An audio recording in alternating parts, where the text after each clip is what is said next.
consistently the word provoke. Let's provoke new ideas. Let's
forward slide. Next one. Thank you. Now, ladies and gentlemen, Kai Hogger is the managing director at ARM Investment Managers Limited. As the managing director, she's responsible for providing. Sorry, there's a lot of chit chat going on in this audience that is entering my ears and distracting. So can we keep it on the low, please? I know we have a small call, and the voice is just reverberating. Okay. Do I have everybody's attention? Hi. Okay, great. Right. Barrister Akeju. Yes, please. Do I have your attention, please? Now, yes. Good.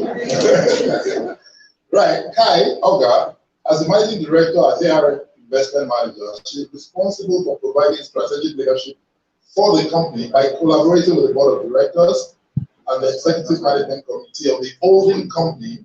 ARM, as you all probably know, is a very renowned brand, in this sector in Nigeria and even beyond.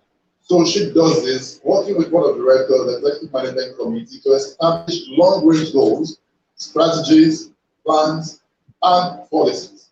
For those of us here that are involved in developing strategies, you know how grueling the process of having to think about many years ahead can be, even when you are considering what will happen. I'm sure there's no strategies before 2020 that are considered COVID.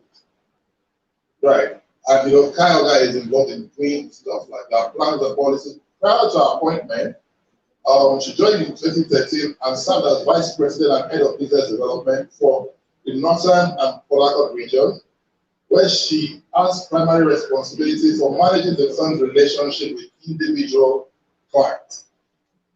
Her experience in financial services spanned 20 years, starting as a banker at Continental Trust Bank. Continental Trust Bank, for those of us that are young, we may not know it, right? But I think I know it. Reliance Bank, that later became Sky Bank, and now Polaris Bank. I think apart from the telecoms, like Airtel has changed names from, you remember where the Airtel started from Econet, then to Body. To what? Body. No, not Body now. Vodacom. Yeah, Vodacom to Fame to Airtel. Finally to Airtel. I think Sky Bank has changed name from Reliance. T-Mobile, thank you. Please give that gentleman a round of applause. Right. So Reliance became Sky and now Polaris, waiting for a new name. And later, she spent 10 years at Standard Chartered Bank, where she was instrumental in establishing and broadening the regional business. All of us know that Standard Chartered is not our local bank. If you don't have an account at Standard Chartered, I'm not marketing for them. Where she was instrumental in establishing and broadening the regional business and establishing new branches in several locations. Our experiences cover financial planning. Now, this is where we begin to get the point of wealth management. I think I was wants to be rich, like $70 million kind of jobs. Okay, great. Right. How about $1 billion? Photo. That's Yoruba for it's not. Right. Financial planning, wealth management, sales and business development, customer relations, credit and marketing, business admin, human and personal development, branch expansion, amongst others. See, this lady is well-rounded, and she even does stuff beyond finance. Kai has a BSc degree in international studies from Ahmadu Bello University, Zaria, and she has an MSc in Management and Information System from the Institute for Development Policy and Management at IDPM, Manchester, United Kingdom.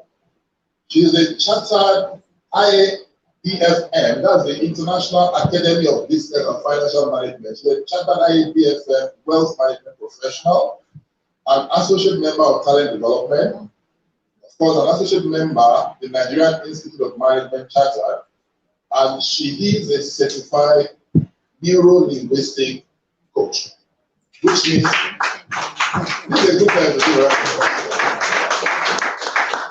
This means that she can help you work on your mind, in creating your desired reality. Ladies and gentlemen, I'm going to be introducing to those who haven't met her and presenting to those who have. Madam Kai Oga, MD, ARN Investment Manager.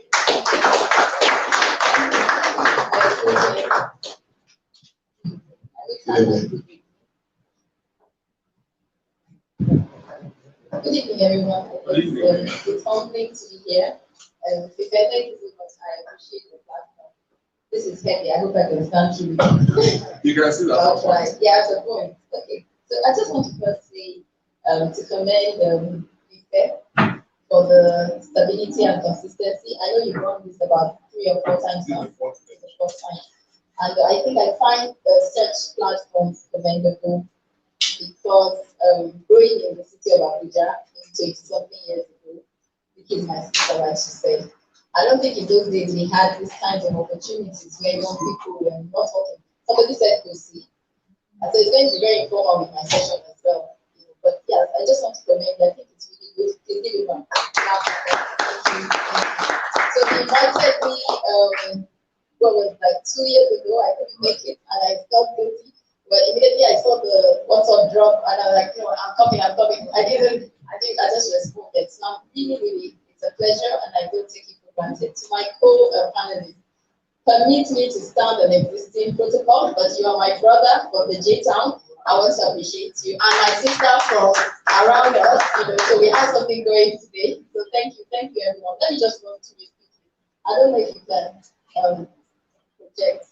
I'll just try and say a little bit here and there. Yes, there's an outline, the presentation slide, but I'll try as much as possible to just have a talk today. Let's have a connection. And it's only 15 minutes. Whatever I do not say, stay standing, I'll say it seated.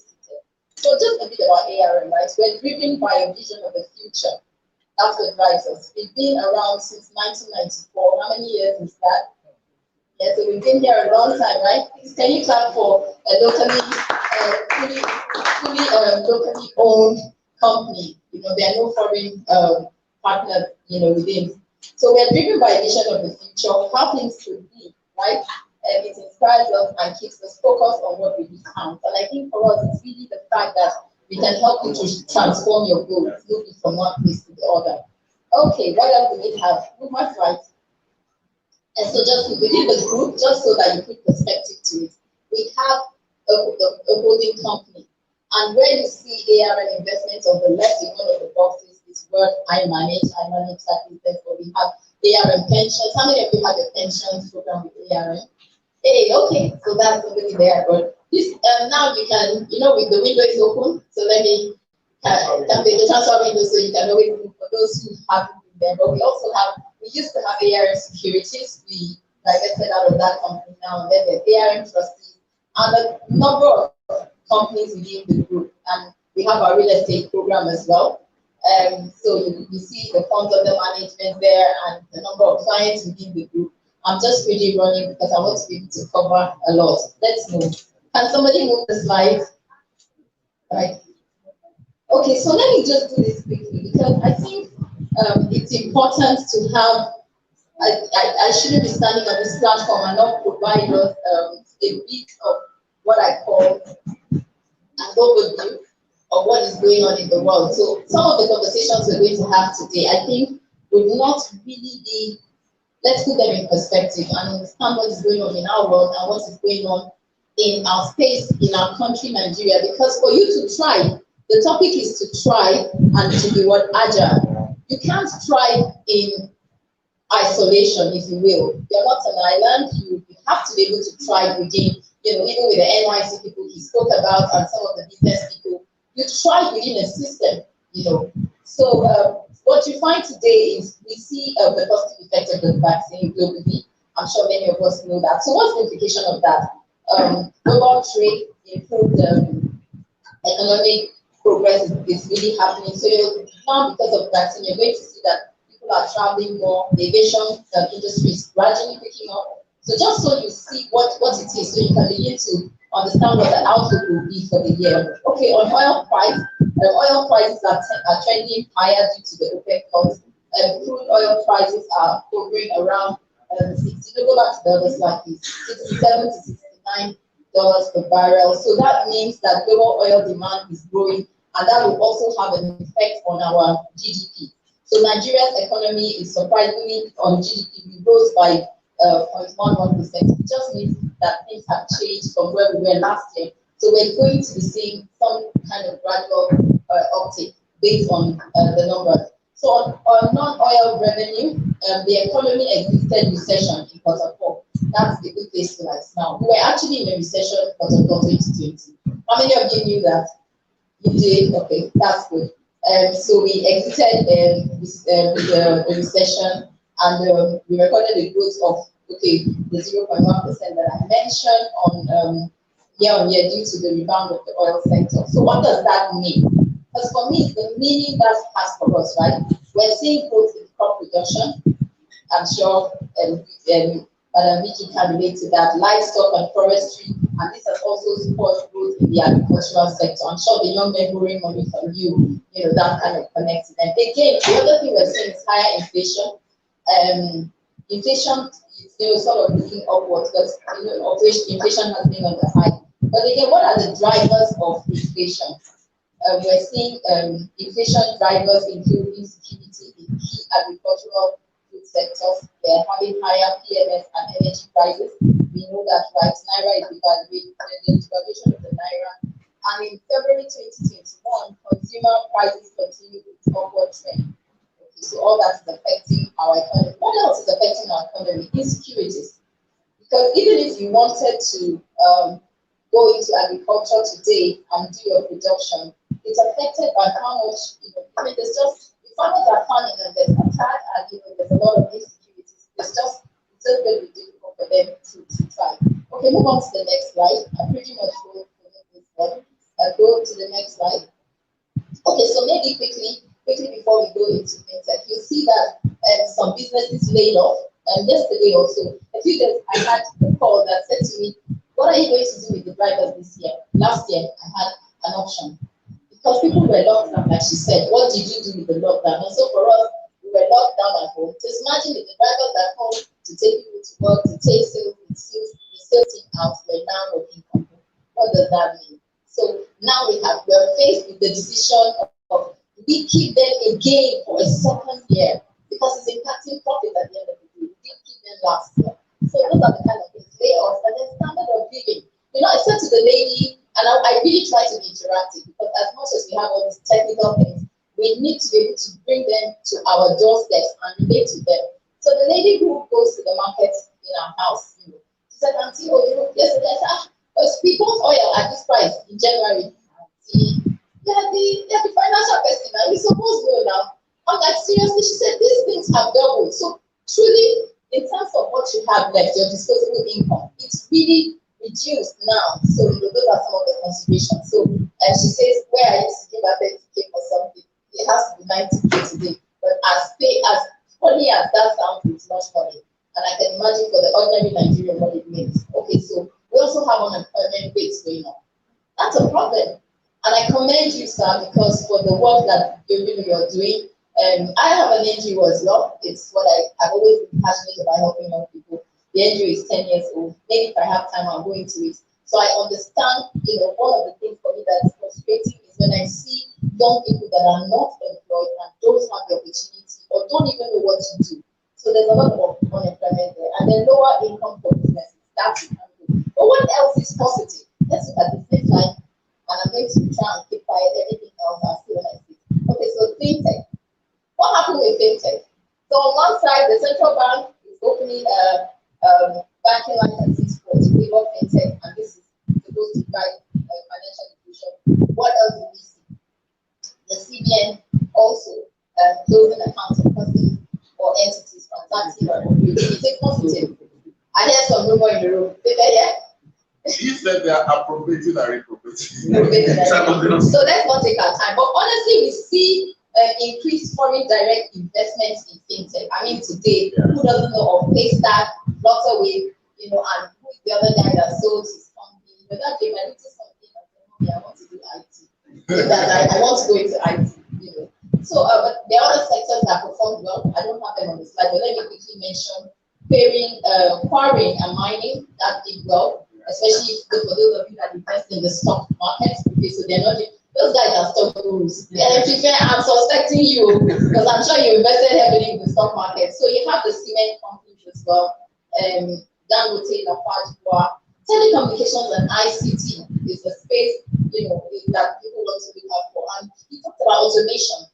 He talked about automation and innovation, especially for the young people. I don't know what it is you're doing today, even for your dental service. Everything can easily be automated, and that is the future. I'm jumping my slides, but I'll try and back up. So there are opportunities for retailers here, for casual workers. Governments are sure to generate revenue from here, Vicky, even from taxes, just from ICT and telecoms, right? There are also employment opportunities in fintech. So I think if you're young in this room, not like us that started from the bank and we have to learn the manual processes, if you have to find a way to learn ICT and telecommunications and look out for the opportunities there. And so this also means that you're looking at higher investments on the capital market into telcos, MTN, Airtel. Do you want to imagine what all MTN did last year because we're buying their data working from home? Crazy, right? Right? Okay. So again, we hear that there's a proposed laying of a fiber optic cable by Facebook to increase their network. You can imagine when that happens. Also, we see broadcasting. So those of you that are saying, I just want to add, I just want to get out of my comfort zone. I read accounting, but I just want to add or go into the entertainment industry, the radio, television, Nollywood movies, entertainment, great. Crop production, farmers are doing exceptionally well. So yesterday I saw somebody, actually he's in this room and I invited him, Mr. John. He said his sister was bringing some fruits from Jos. And I said, wait, let's see that picture. That looks like a strange berry that I used to know. And she told me the name of the berry. I said, please go and get it for me. You know what this lady is doing? She's packaging berries, potatoes, and different stuff. And you hear young people who say to you, I don't have opportunities, or I don't have anything to do. But she's sending it to the south, and there are opportunities there, right? So crop production, just generally, even for crop production across the chain, there are many things that you can get value from across the chain, whether you're packaging them like this lady from the first person to the second person down the chain across the middle line.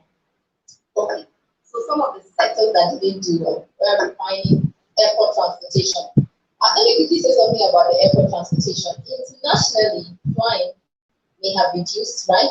But locally in Nigeria, for instance, it's actually you see that because of the insecurity, people are not traveling. I mean, I went to Jos in December and I took a flight. It was only 15 minutes to London. And my brother said to me, I don't understand it.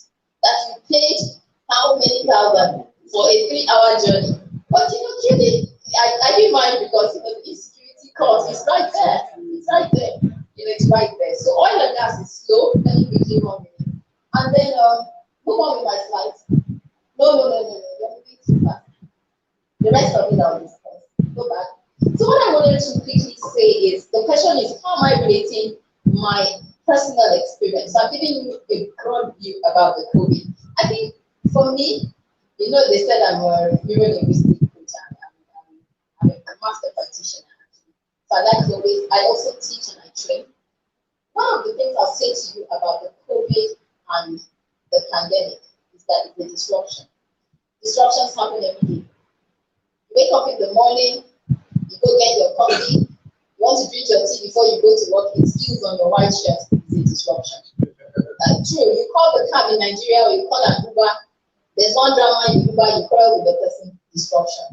I mean, you can go on and on. If you fight with people, you go to the bank, you want to just do a simple transaction, and they tell you the person who was sending the money didn't send, there's something with the code, disruption. Every day of our lives, to me, is a disruption. So when I heard people saying during the pandemic that, oh, this is kind, this is so tough, how do you stay at home and all that? I thought, but this is what I have. At least me, I don't know about that experience all my life. I'll tell you about disruption. Do you want me to tell you my personal theory about disruption? My brother is listening. If none of you is listening, should I talk to you?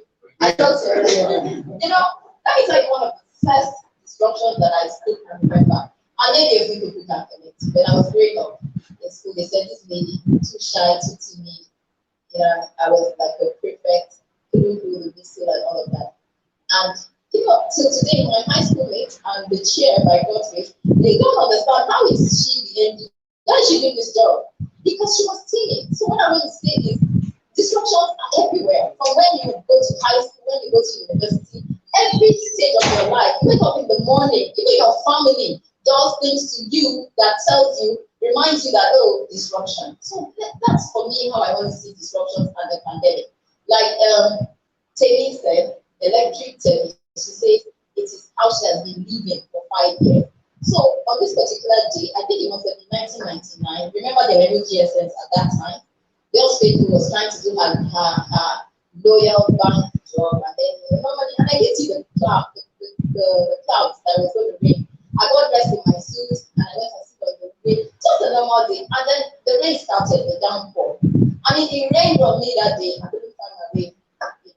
Somehow I went back, changed. And when I got to the office, thinking I made an effort, my boss was going to commend me. Next thing, I got like the query and the issues and all. Another disruption. So again, if you, especially in our world today, we need to be able to refocus ourselves because disruptions will keep happening. In your businesses, they will happen, and I'll get to the business side. So let me quickly tell you more stories about the disruption. My father died just when I was about to come to Abuja for NYC. I know I had a year, and I was like, oh, this guy was going to guide me, start my career. Then it happened, disruption. In 2001, my house got burnt in the crisis. My family, I was there in Lagos doing a training in one of the banks, and then I remember somebody where the home where I was sitting down, they tapped me, they come and sit. They have something to tell you. Did somebody die? Then the family house is burnt. So every day of our lives, and I can go on and on and on. So currently, the disruption happened. All of a sudden, I still remember March of 2020. What happened in that year? It was a normal day. You know, we knew that, oh, people, they started saying the pandemic was in the UK and all of that. We went to work, and next thing we saw an email that because of the way the virus was spreading, unfortunately, we needed to keep staff at home. And what do I then do? Disruption.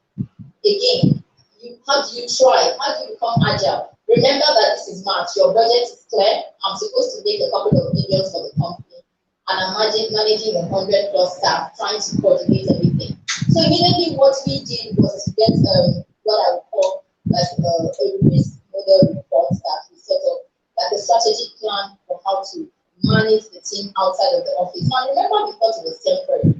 We thought it was going to just take maybe a few weeks. You know, nobody knew. Like, I remember having a conversation with one of my guys in the office. I was like, no, this is going to take a week. And by the time I spoke to my friend in the UK, she said, Rachel, I can tell you we're not going to be out of your house till at least 6 months. I thought this must be a joke. So what do you then do? Started to strategize, have meetings, again, everything. I immediately moved everything to the online channels. We had to look at risk for being online. There's a lot of risk because you move online and innovation with automation. You have to look at all those processes. So we had to review our processes basically. And another one that was really heavy was staff, managing staff who are now working online. They were brought because imagine previously it's just a small office of 2 or 3 people. Sorry, you had an office there working and just say to okay, hi, can we just review this document? Everything was now a meeting online. It was burning for them. Then there was also how to manage the cost of sustaining staff to be able to go online. That in itself is a heavy cost. And then for how to become innovative, we had to now move all the conversations we'll be having offline with your staff. Instead of having them offline, we move with clients, sorry, we move them online. So we now moved our financial planning packages. We designed them, we started to do more webinars. So it's honestly, I worked from home for a whole year now. It's funny. So sometimes when I go out to do my exercise in the morning and maybe it's slightly a little bit into the early or later part of the morning, especially when I don't have a very busy day. And somebody has actually stopped me because, madam, if your husband didn't give you punishment to do this, I see you every single day. I was like, speaking like, what is this? And do you go work? And my sister says to me, they think you don't even have a job. They know how busy you are. So point is that the world has changed. So go on now. I'll quickly talk about this, and then maybe after this I'll take the rest of that. So changing rules. Let me talk about changing rules quickly. So the fourth industrial age, which we are currently in, comes with new challenges and opportunities. And there are developments in genetics, artificial intelligence, and biotechnology. Mention some of those. And guess what the World Economic Forum said? That an estimate of 65% of children entering primary school right now will be working in completely new jobs and sectors that do not exist.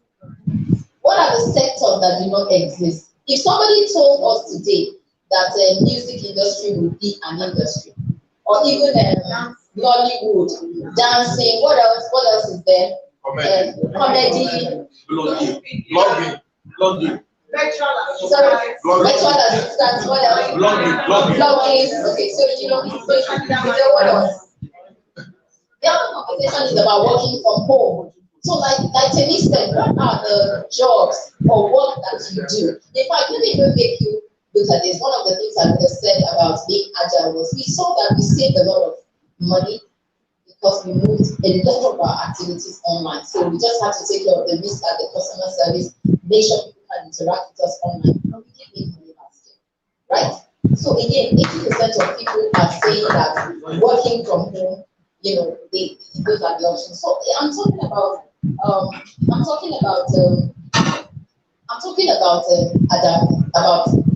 the changing roles. What are the roles that are changing in your space today?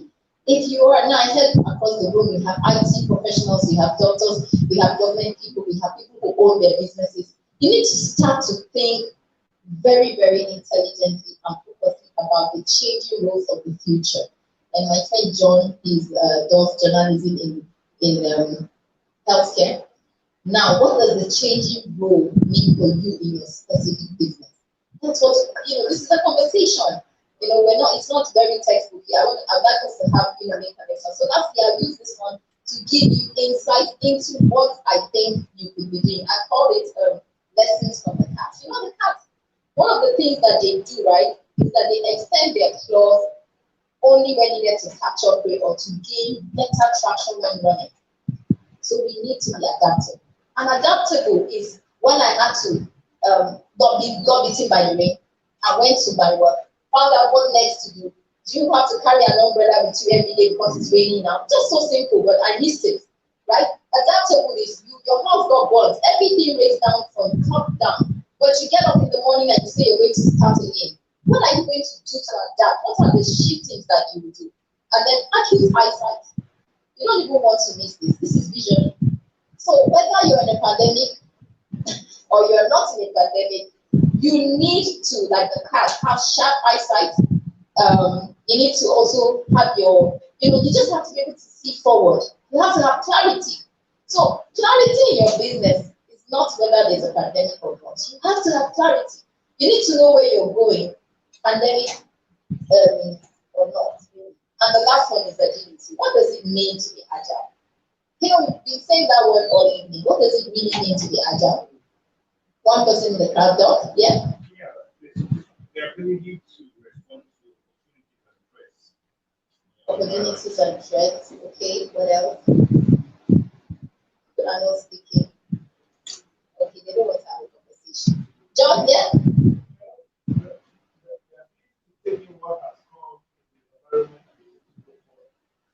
Yes, to take it on, move forward. Because a lot of people have even, I hear people even committed suicide and all of that. So what is at a difficult place? The world is really at a difficult place. But it's that dexterous spirit, just being able to say, okay, I will push irrespective. And I'll give you 3 tips of mine. So I have some other tips on how to survive. I think we'll discuss it on the panel and I'll say it. But 3 things I think you must do.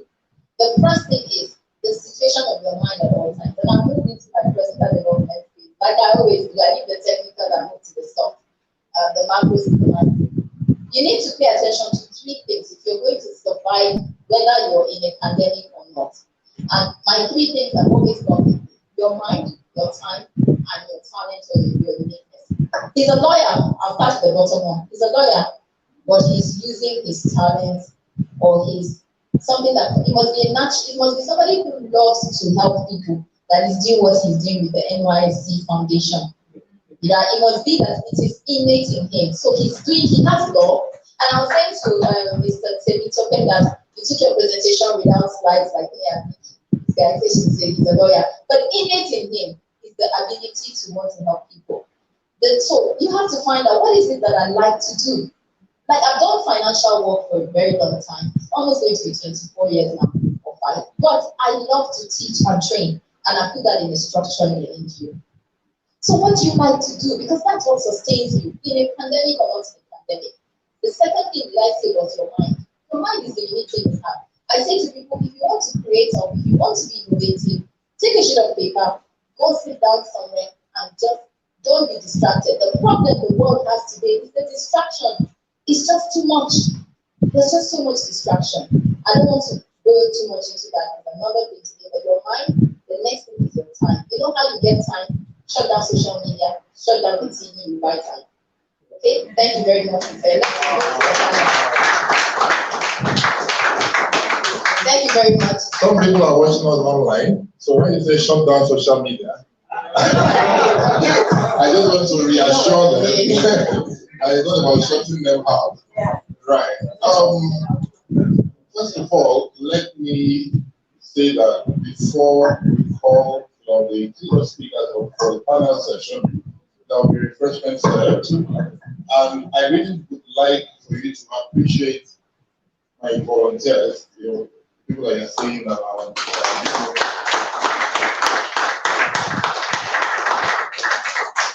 When I was living in Lagos, it was so different. People want to learn from you, but even your mentees want to understand. But then I came to Abuja and, I think a lot of young people, I'm like a bridge between the old and the new, They want to know, okay, how do you do what you do? How are you able to?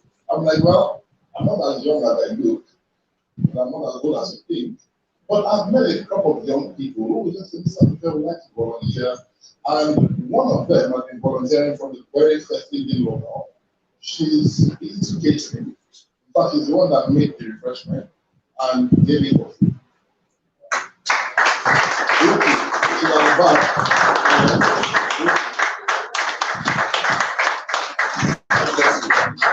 She runs the business called Different Ventures, so it's on Instagram or in case you have events and you need some data, Ruki will be your blog.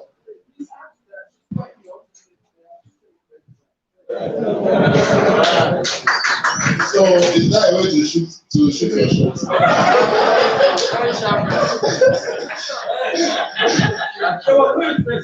problem. Right. And then there was also Iowa that I just met earlier on, and he said, so I want, with the public sector, he wants to tech fund, I said, I'd like to volunteer. All I can do is, just provide my car for a few hours. And I'm like, really? And today he provided his car, and so this, Iowa is the guy, from Barry. Come, let him see. This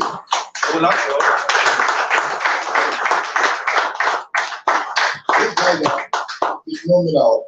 Some of them are not around. One, her birthday is today. She's currently traveling. One is in Lagos and still volunteers and still do mobilization. So, peradventure, a young person, and you are wondering, someone talked about clarity, what should I do? You can start by giving of yourself first of all. And in doing that, you will discover your talent, you will discover your own purpose, and then you'll be able to build on that. I just wanted to say that before, I call the panelists. A lot has been said tonight. Of course, I knew that, we were here for something when we were putting together a list of speakers. I knew that we were going to have a fun time. I just didn't know it was going to be this good. Again, I would like for you to give them a round of applause. And now, it's the moment we've been waiting for. We have a culture and didn't go well. And that's that. It's a culture of networking. I noticed that these audience are very people side, people don't want to talk.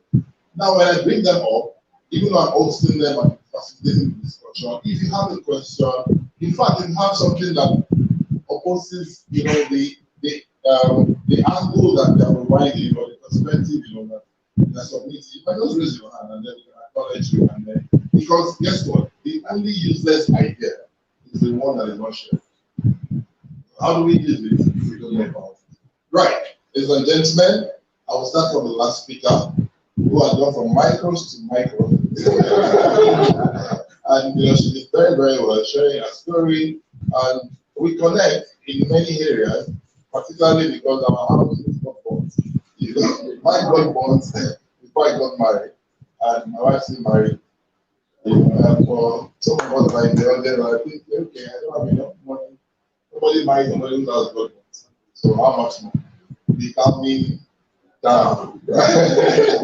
Okay, Madam Kai, I'll call you first and you can choose any of these beautiful seats, but not the yellow in the middle, because I may be sitting there. Right. You don't want her to bring your bag? Okay, it's fine. Right. And then I'll go to Madam DJ, who I think that one day she'll become Nigeria's president. And of course, you guys already know what position I'll hold in a cabinet. Right. And my Hoga from NYC Foundation. Okay, so you are closer to home. Okay, so I will take my seat now, and we will begin this conversation around the theme. But I know that, particularly Madam Kai, you talked about many things, GDP, this and that, and later on you brought it home, brought it to our doorsteps. Madam DG also shared, alongside things that the chambers, do for business people. I know that the time was not really enough, to get into the details of all the things that you do.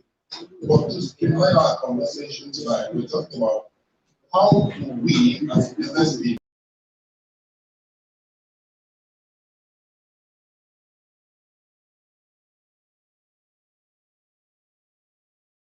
are just carrying out orders, right? But for businesses, when you can quickly make decisions, particularly SMEs, and the word SME, some people see it as derogatory. It's not. Most of the companies that are still SMEs, right? So the SME, we are the drivers of the economy. So where I would like to start tonight is for somebody who's been working and escape being retrenched or being given, the boot in 2020.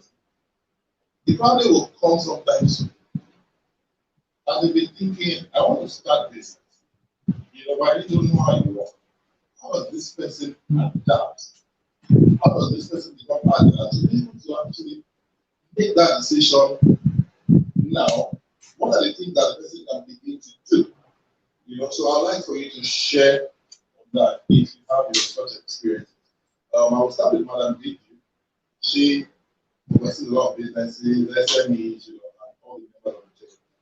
Now, people here would like to be your members, but they don't even start. So how do they adapt? How do they, become agile to get started?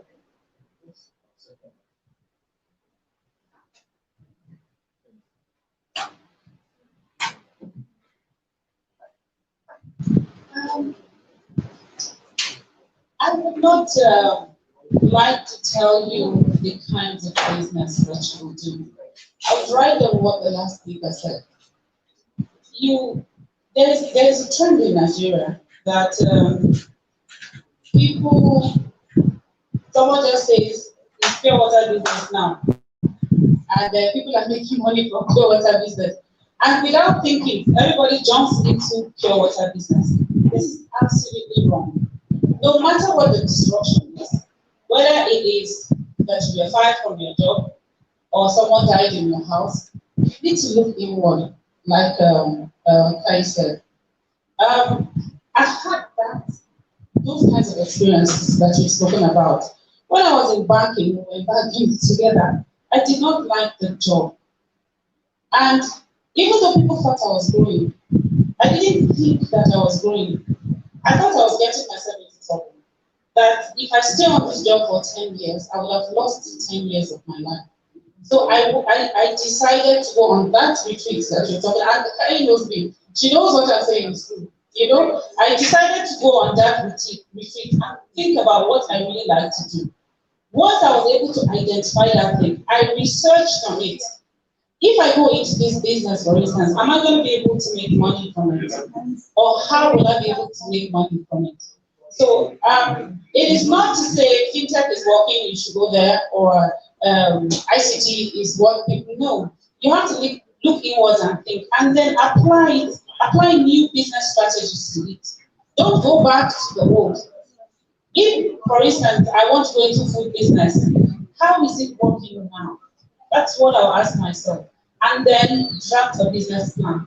Please let us do these things, because in Nigeria we don't. And I'll let you in on a secret. At the chamber, you have the opportunity of being matched with international businesses. You have the opportunity of the chamber recommending you for trade missions. What a lot of our people do is they just come for business. So they come, they pretend that they're doing a business. I'm trying to be down to earth. I'm not going to speak big English here. I'm going to tell us the truth. So they come and say they're into this business. They draft a nice document, we send them to the embassy, and they leave, and they take off. 2-3 years later, they are back. They achieved nothing. So I think we really need to get serious about the way we set up business in Nigeria. And I would invite you, please, come to the chamber. We can also put you through.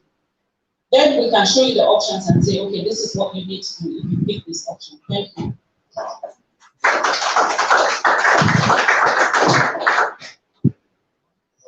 Madam Kai, do you want to write on that, or you would rather pass? You okay, yeah? You have something? It's fine. Just in addition to the PGs my friend spoke about responsibility and adaptability. One of the most important things that working adaptability is to be trained.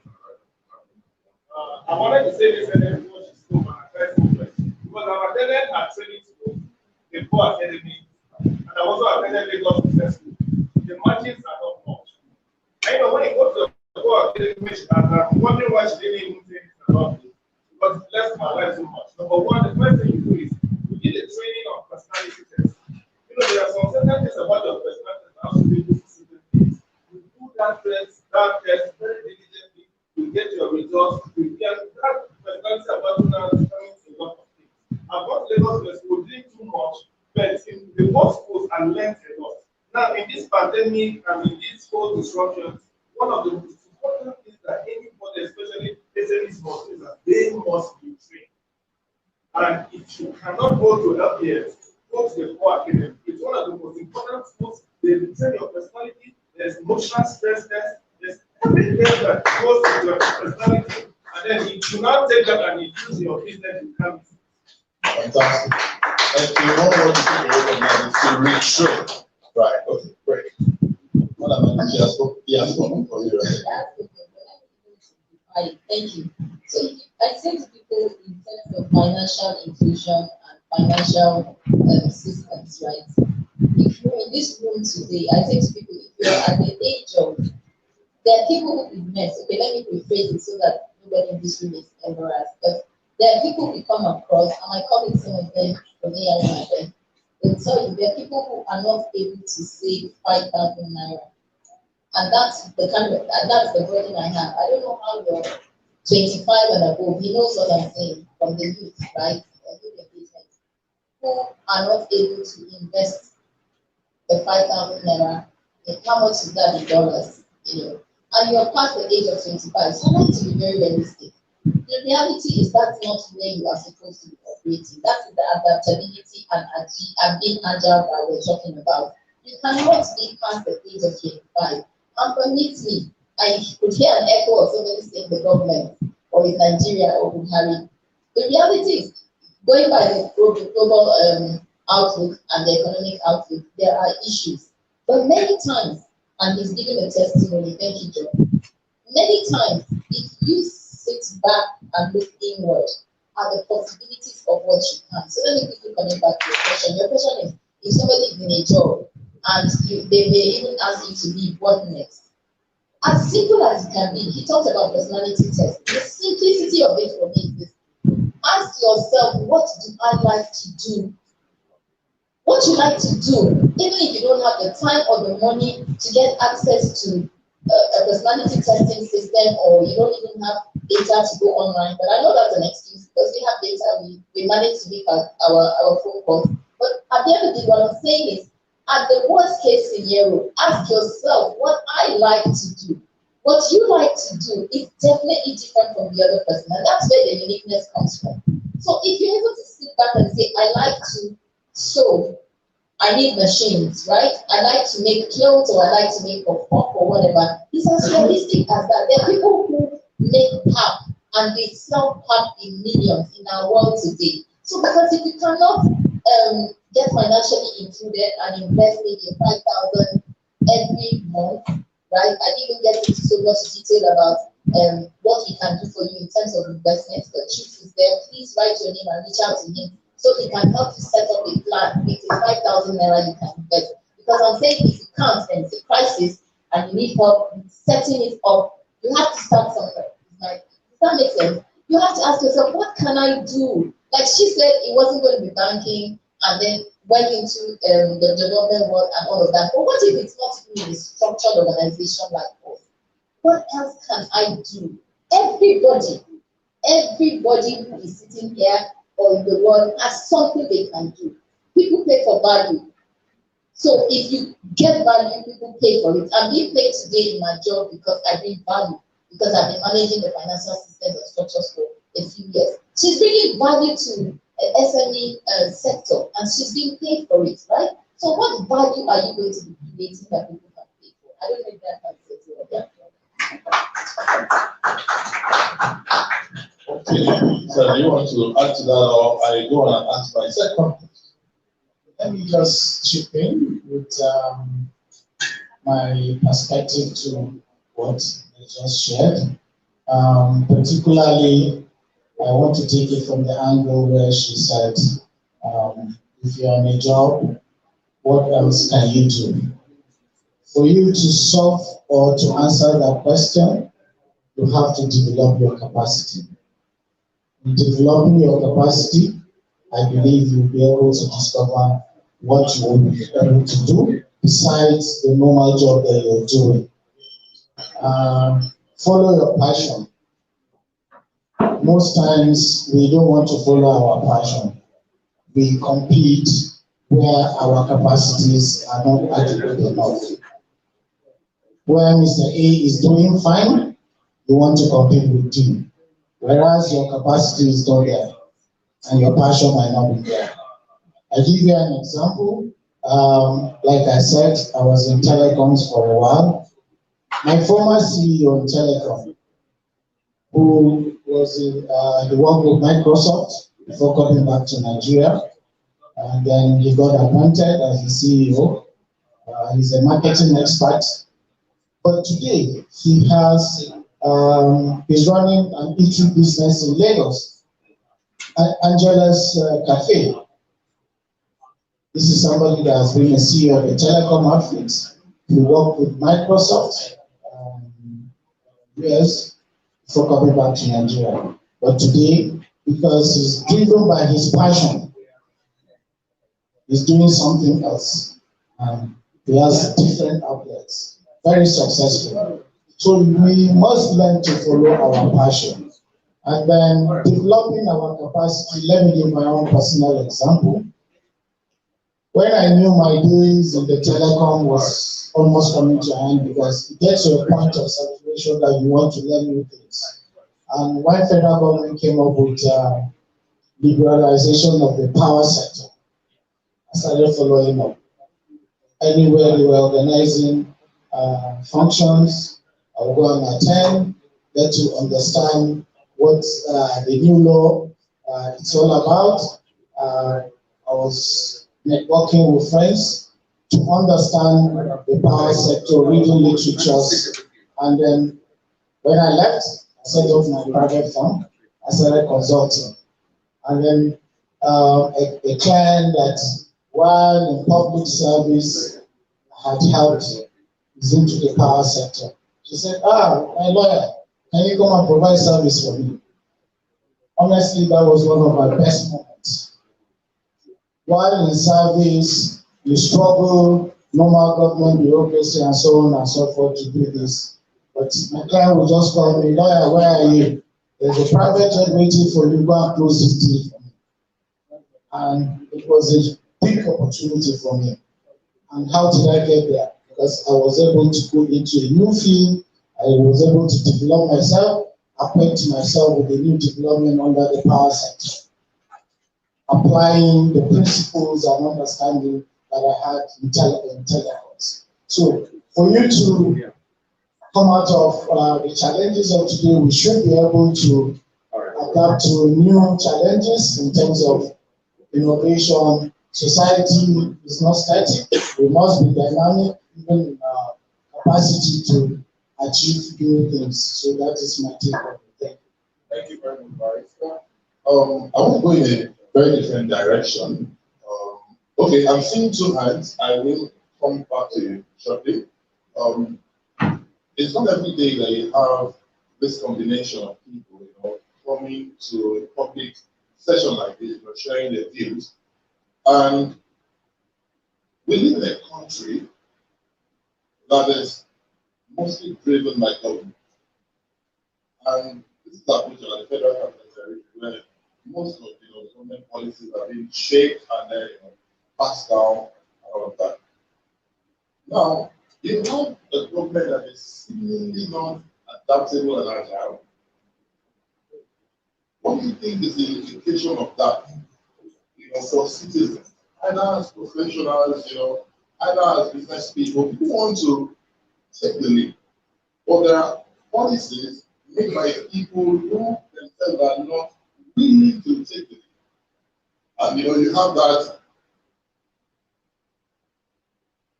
conundrum, but they use big ground. You have that gap there. You want to play in a place where the people who shape the system don't even want to play. Let me bring the point of recently the CBN says you don't even want to study, you don't know what's about revamp cryptocurrency. I'm just using that as an instance. And then later on, when they were forced to even learn about it, okay, we think we're going to step down a little bit.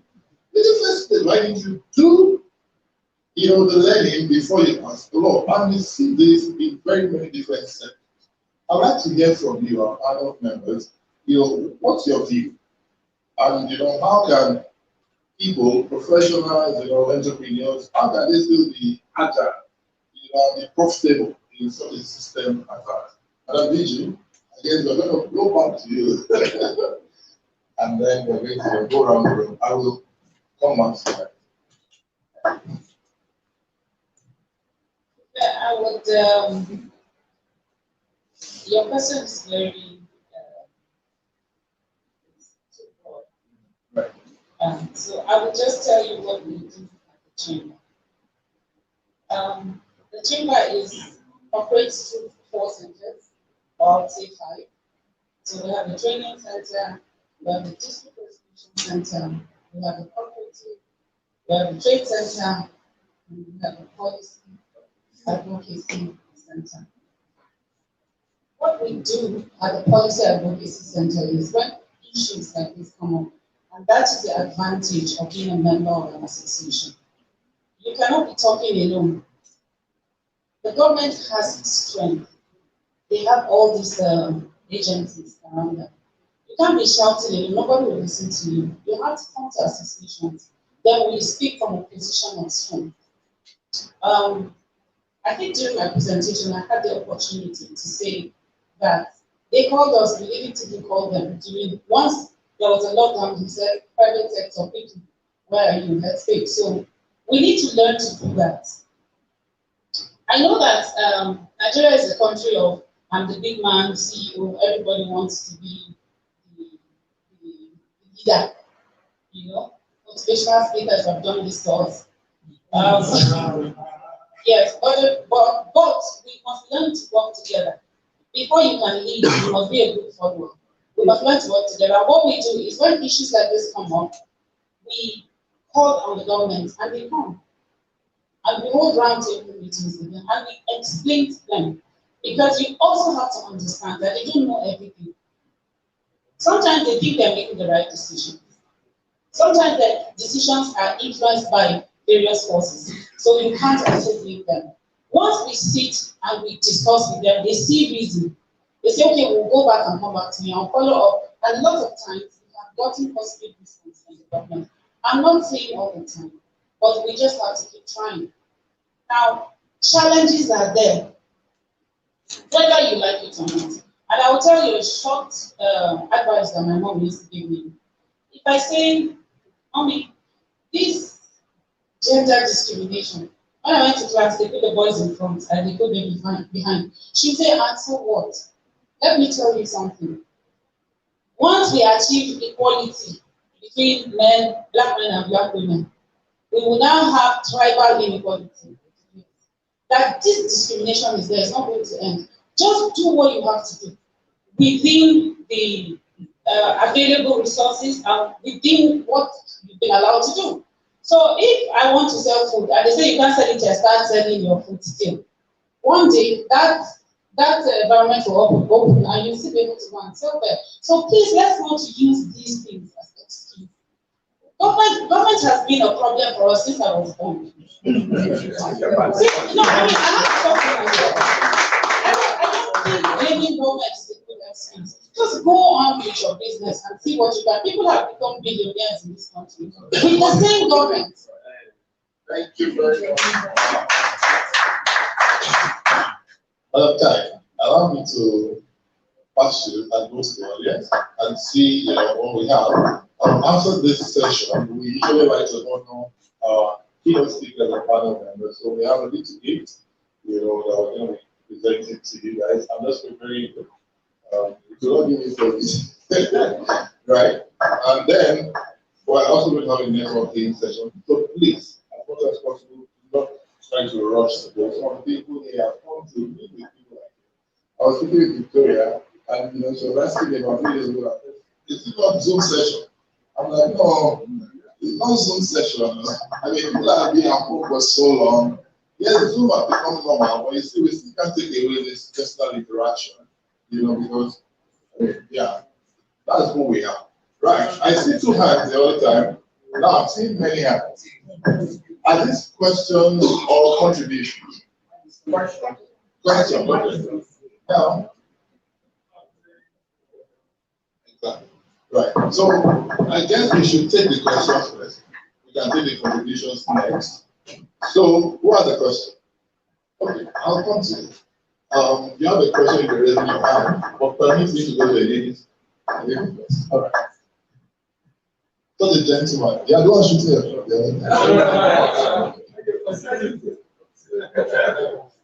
Thank you very much.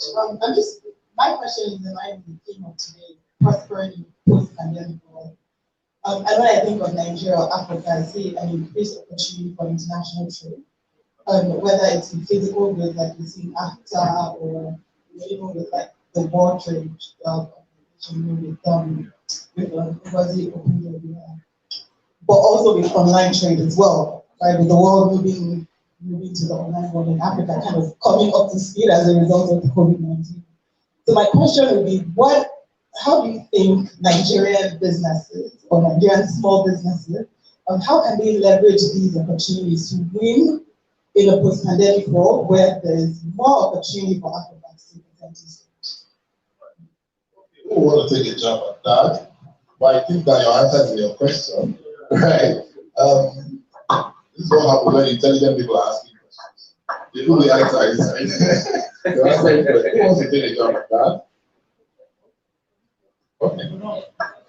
So it's AFTA. I'm very passionate about AFTA. AFTA is a lifetime opportunity for Africa. And when initiatives like this are opened, particularly in Nigeria, young people see it as if is what the professionals are talking about.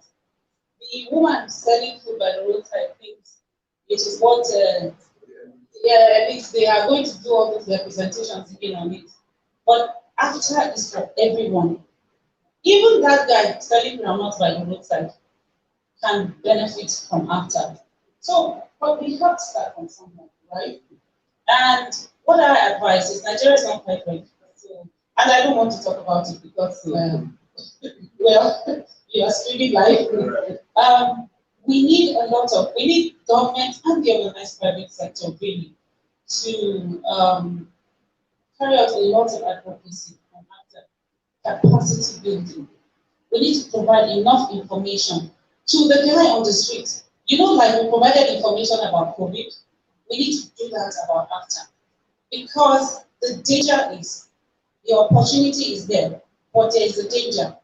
If, for instance, a big corporation from one of these big African countries, we know them, right, comes to Nigeria, sets up an ugu farm, and produces very fresh ugu, and takes it to the market and sells it cheaper than that woman selling ugu in the market. You know, I will not buy.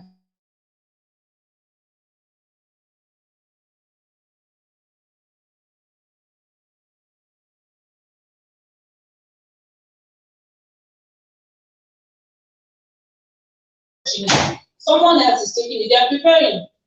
While we are sitting down asking these questions, people are already working towards the implementation of AFTA, and they are going to come because there is an agreement that has been signed with them. So what we need to do, Fife, is even in forums like this, you need to organize roundtable sessions or group sessions about AFTA so that we can come and educate people about the opportunities of AFTA. And our young people really need to take it.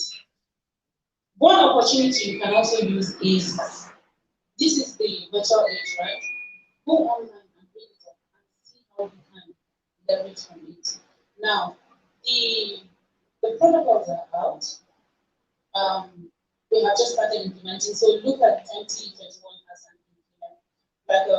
not an implementation, but like a startup year. And so just learn through the curves. Start something. I'm not saying you should abandon what you're doing and start missing out on it, but start something. Start keying into the opportunity. Attend the meetings. Get enough information about it, and do it. Go into it. If they say you can sell groundnuts in Ghana, please package your groundnuts and try to send it to Ghana. It is from experience that you go. Now, please, I need to go back to the question that you asked because I missed out something very important. Business, like you know, the experts, professionals know, business is not magic. If you were running, where is the person doing it? Is it you, Leslie? Yeah. You spoke about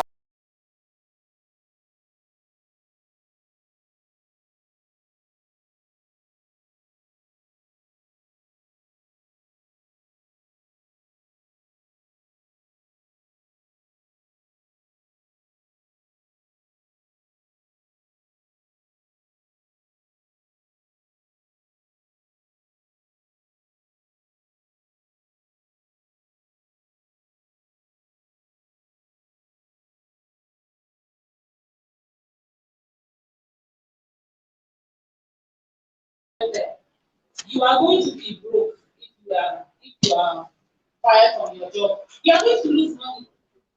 You understand? Keep that in mind as you are preparing to adjust to the disruption. Thank you. Thank you very much. Okay. Okay. Right, Just a brief one. She has said it from the business angle. The angle I want to take within the youth constituency is we should learn to have positive mindset towards government policies. Most times we don't take advantage of new opportunities like AFTA because we have already a mindset towards government policies. You must learn to change your mindset to new government ideas. I give you an example. During the COVID, there were a number of CBN interventions. Register online, do this, do that. The same skepticisms and so on and so forth. There's so much trust issues between the government and then those in governance. So most people didn't take advantage of that. I remember an experience. We were hanging out and then suddenly one of the beneficiaries that applied got his alert pop and his friends are, so this thing is real. We must learn to change our mindsets towards government policies. Therefore, for us to take advantage of the AFTA, have a positive mindset to the opportunities that are coming in the business world. Likewise, have a positive mindset to all the youth-based policies that federal government are bringing out. Recently, federal government launched the 75 billion naira youth investment fund. Please go online, go to Ministry of Youth and Sports, get more information about that, and see how you can tap into those opportunities. Thank you. That's it. Please give me a round of applause. You can clap it, please. Okay, you have a question. Is it burning in your heart? It's burning in your heart. It's not burning. Okay, you can wait. Yes, there's another person that has a question. The architect, doctor, contributions. Okay. So I also conscious of time. That's why, in my head, I'm doing optimization. Right? So, Doc, you have a question. You also have a question. You also have a contribution. Okay. Like I said, questions first, contributions later. Peradventure, when you're contributing, and dash and bring the gift for the speakers. So, questions. I will oblige you, my cap wearing gentleman. Please let me pass. Thank you. Thank you so much. Ms. Victoria, thank you for the knowledge you've shared with us and your experience as well. Thank you for also introducing new sectors in the Chambers of Commerce. Please, I want to know if your sector have program that does with solar, and then I am looking at the possibility where an idea could be brought. If I can partner with your friend or your body and see how we can take away the local pot or the local cooking set, fire off, and then introduce something that has to do with solar. I'm also wondering if we can power our gadgets on the move. Until we sign a non-disclosure agreement, I think I cannot mention that is what I want to. Thank you so much. That's a good one. Innovator. When you say you want to replace fire, my mind is still a little. Will you replace fire with air? Right. Okay. Next question. Madam, I think that question is directly for you. So let's get all the questions. That's the architect in the room. Okay. I know a lot of us are in the organized private sector. I would love to join the Chambers of Commerce. But it's like an exclusive club where we don't even know how to join. Do you know the funniest thing? When you discuss the young CEOs' opportunity, if you check my Twitter, you are one of the people who's been my friends. I was discussing with you that I have about 30 people already. So the opportunity is looking for you as much as you are looking for the opportunity. Already. So I don't know if there is any programs to do to create awareness on how people can become part of the Chambers of Commerce. Thank you. Right. Okay. Welcome to contributions after 1 minute. Please thank you. Why would you hide this beautiful face behind your mouth? You see your shot. I usually see your shot. You know, my shot has been shot. You have been shot down. Good evening. Thank you so much for the really great and insightful contribution. My question is actually around coordinating the youth. You know, we've mentioned a lot about opportunities for youth and, you know, around innovation and helping youth to get empowered, right?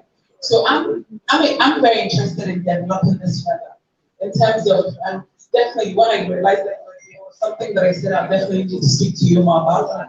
Also, I've learned a lot more about Mrs. Kai as well in that sector. So my question is there something already available? I just found out about the NYSC Foundation receiving for the first time in terms of how we can really galvanize this whole empowerment of the youth. Because you mentioned something and you said, what next after NYSC? And I noted something down. I was like, that what next is a question that we need to really address. So I don't know if there's something available, because even from the Chamber of Commerce, from ARM, from the different sectors, is there something already on ground? And if not, it's something that I'm working on and I'm very, very passionate about being that coordination, so that it's sort of like a one-stop shop for people that want to do different things. So that's a question. Great. If you have any other question, go. Right. I just want to ask you, how does the foundation source funds? Young people. Thank you. The good one, but whether you have a good one in the house. So I know Dr. Ben is well connected. Right. Any other question? Any other question? Okay, if you want to ask the question on the personal note, I come again into networking. It must jump out of here. It must jump out. It has to. Okay. Let's allow you to come up. All right, please. Right. You know, in forums like this, we talk a lot about encouraging people to start small, encouraging SMEs and all that. And I have come to notice that in Nigeria and Africa, there's this mindset that, or it's everywhere though, but then the big guys always want to trump the small guys. And so you have policies bringing up daily, trying to trump these SMEs that we want to start. So it's a catch-22 thing. They're trying to start people up, and then people are being trumped down, are being pushed down. In the midst of all of this, right? In the midst of all of this, how do you now encourage? For instance, you talked about NYSC. He's deep in NYSC Foundation, and right after NYSC, I had the passion to support core members in pairing them with jobs, right?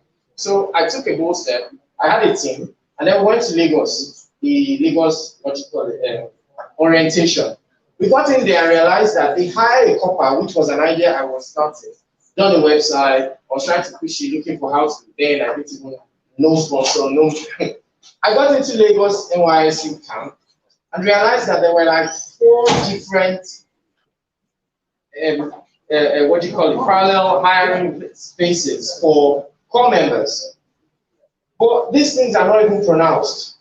The first one was the NYSC's own, and then the others were private people who were, who had muscles. But then at the end of the day, you now see that every idea that can be copied, every idea that can be, pitched, is picked by these guys. But then they don't develop it. Now I'm not trying to distinguish between the big and the small. I'm just trying to say, in Nigeria, when we come for things like this, how can we leverage on each other's strengths and project?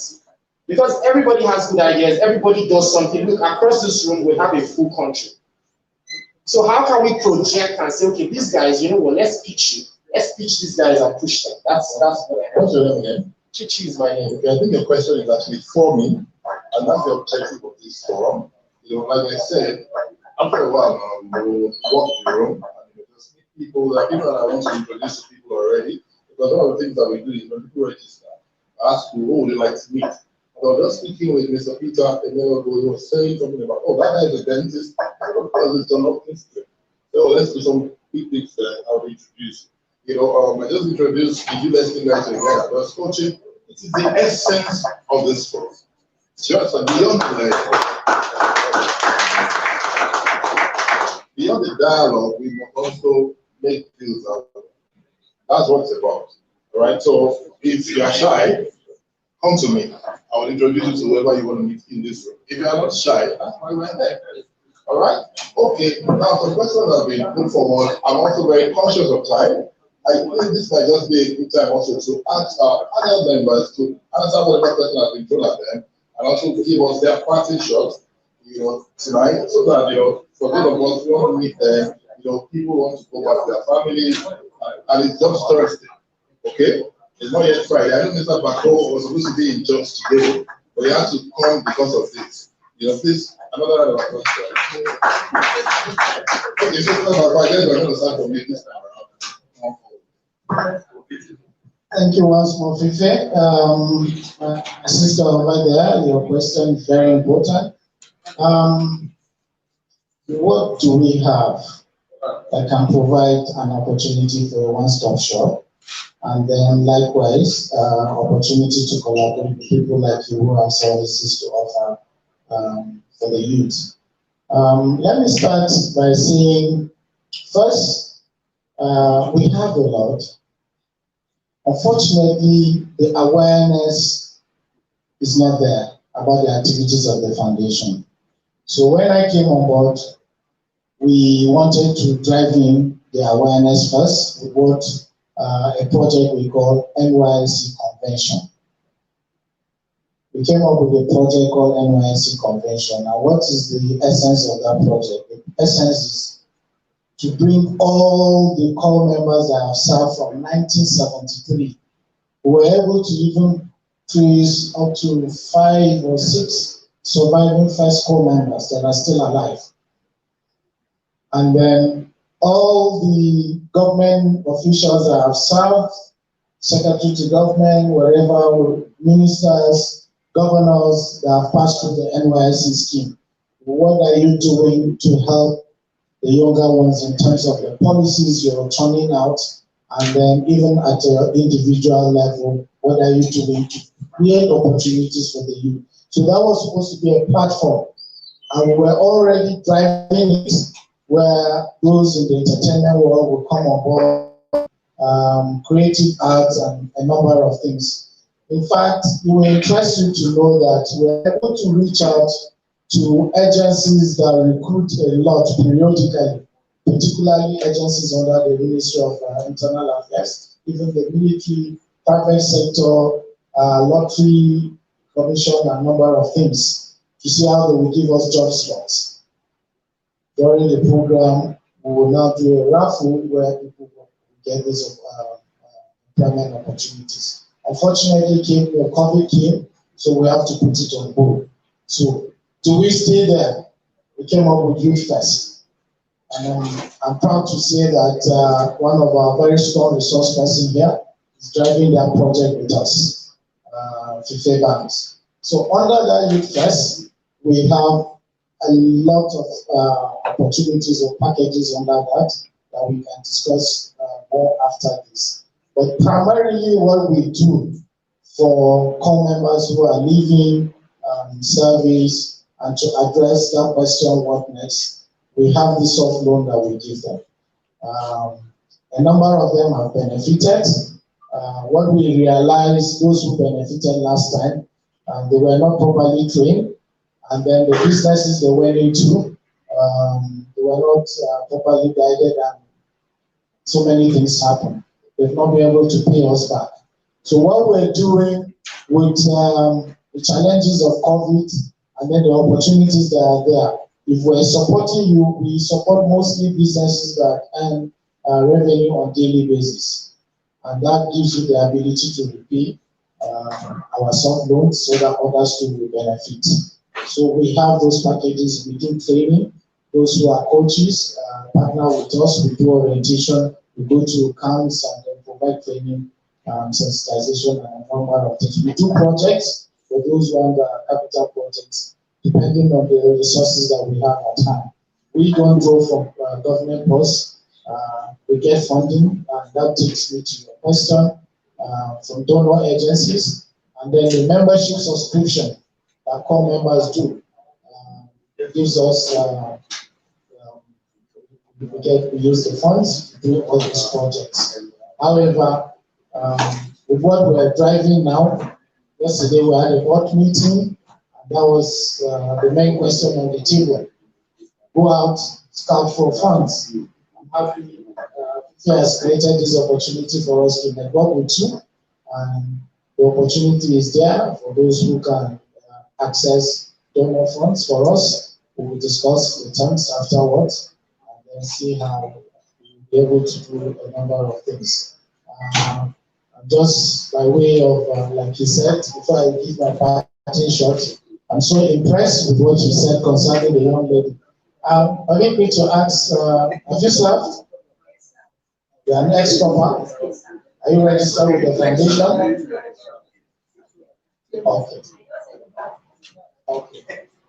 Because of what you have done, I'm very impressed, and I want to give you my words. If I had the opportunity before now, because I just got the next batch of my core members who will benefit. My board approved that to me yesterday. However, I can't. Next batch, I want to assure you, as for FIFE, come and do your documentation, and we will support you with your business. At least we give a token that will help you. So I'm assure you. My parting shot is, if you're born poor, It's your fault. it's not your fault. If you remain poor, you die poor. It's your fault. God bless you. Thank you. So, like they say in Lagos, if you're born poor, it's not your fault. But if you die poor, Madam.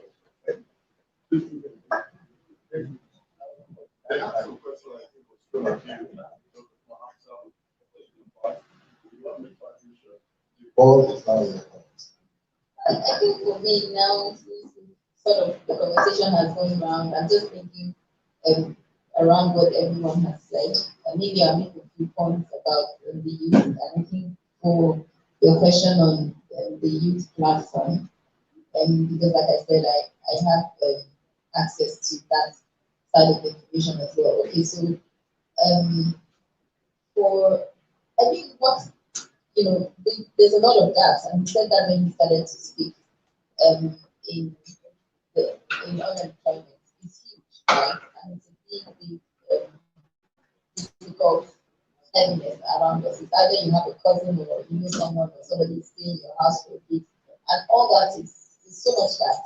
What I also want to sort of guide the conversation towards collaboration and partnerships.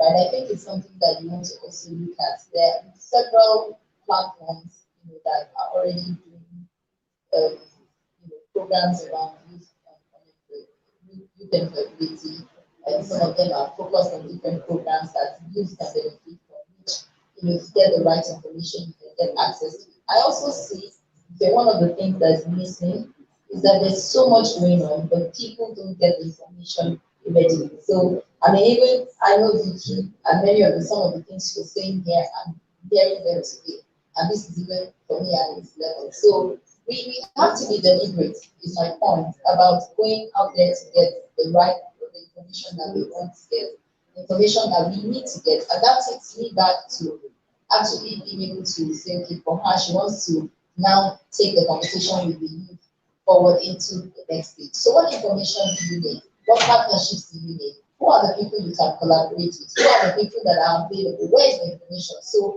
yes, you mentioned about policies where today they change the policy, or it's one thing government is saying and another thing they're saying. Truly, like she said, government has always been there before many of us were born. Some decisions made rightly. That's why we find ourselves today even thinking about where the dollar and foreign currency are at, and all of that. But what exactly to narrow down? So I'm making my summary now. Narrow down to what you want to do, and which is where, remember the chart I showed earlier on. Your vision is very important. If you come to this place today and you see that you're a coach or you want to go into a particular area of entrepreneurship or business, who is it in this room that you can align with? Because partnerships are key. Sometimes I find that we struggle, we want to do certain things on our own at certain levels. So Mr. John, who spoke, actually is a support of part of our foundation, the non-for-profit that supports you. And he's been there for several years, but he has his core work. I have my job, right? But I was passionate about unemployment. I just seen that there were so many gaps. And I said, I don't want to die and then truly like he asked, what did you do about this problem? Because it worries me that people are not able to earn money and get financially included in financial systems like we have in ARM. There are some people that cannot even, like I said, save the 5,000. They are past the age of 25. It's a crisis. So that worries me. And then I decided to do something about it, go into collaboration. So I have friends that it doesn't even affect my core work in any way.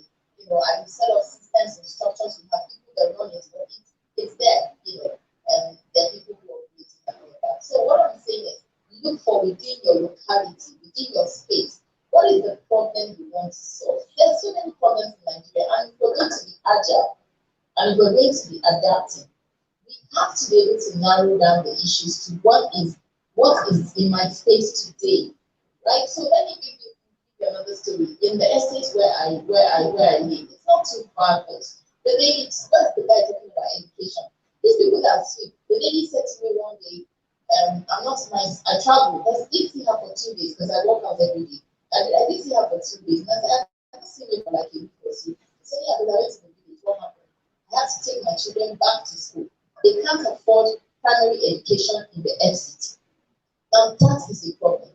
You can't afford primary and early year education across the gate from the estate where we live in the FCT, not even in one of the villages. She's taking them back to the village where you don't even want to imagine it. So that's already the problem. I don't need to come to that is a problem I can solve. You know, right there for the Women Day March, you know, I got one of the ladies in the NGO. I said, you know what, set all these people, coordinate them together. One day, they will be my client in the area. I saw the problem right there. Do you understand? So every day you wake up, there's a problem around you. Something is breaking, somebody's not going to school. Have you gone to see the MBA school, the FCT before? When I was in Standard Chartered, we had the opportunity to do mentoring and it was part of the bank program, and I've always been interested in this thing. And I got there. When we got there, they were not eating, they didn't have shoes on their feet. I was trying to do capacity building. I said to somebody, come on, guys, let's be serious. The next time, we organized stuff to take care of them along the way. Do you understand what I'm saying? There's always a problem near you. So what you need to do is, instead of thinking you have all the answers, there are people, Vicky's doing a whole lot in her space. The fair is I am. And there are lots of people that are not sitting on the stage today, even within the crowd, who are doing a lot of things. Find out who you can partner with, find out who you can collaborate with. Partnerships are key, and partnerships becomes leader. And obviously, because I came from my platform, I have to say this: if you don't have a financial plan and you are not able to save or invest 5,000 like I've been saying, you need to speak to Truth and get him. Yes, Truth is at the back. Yeah, speak to them at the ARM team. Find out what it is, because you can I digress? So you have to be able to, and I use this to summarize. If you're 25 in this room and you're looking into your 35-year journey, what happens to you in the next 35? Because we say the COVID came and the disruption and all of that. But then if you're not taking certain steps today, right, the 35-year financial journey may not be a supportive one. So somebody who is 45 today has taken certain decisions. He wasn't investing or managing money in a certain way. And money is important to all of us, everybody sitting here. The baby born today and the man that died, even the man that died this morning, a casket has to be bought. So people are going to be fighting where are they going to get the money from, you know, where are they going to do, who is going to do the funeral. It's money, and it's such an important thing. So I have to take you right back there. Whatever you do, ensure you have a financial plan. At the base minimum, you can transfer a couple of thousands every month into your investment, and then we help you set up the plan. But it's a pleasure that I came, and I'm very happy. Thank you so much.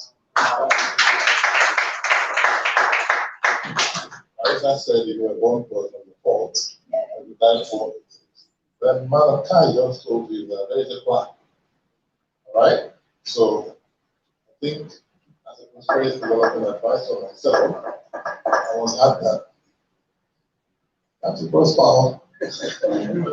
Right, so I'll cross over to Madam Niji, and she will give us a parting shot, and we will do the presentation of the recognition, and then we'll open up.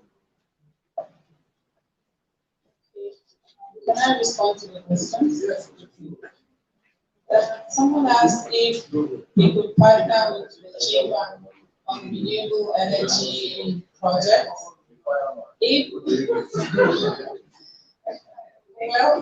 that proposal meets our objectives at all, yes. The good thing about the chamber is that you don't have to do anything to go into any partnership or gain any benefits from us. The programs for the Chamber of Commerce, please join the chamber. And even if you don't want to join the chamber, join the network. Because everything that has been said today boils down to information. You need information to be able to prosper, to be able to even do any meaningful business. And if you're a businessman, you need to join the Association of Businessmen. You cannot be a businessman and be fraternizing with teachers. It's not going to work. You understand? Teachers have their union. Businessmen have their union.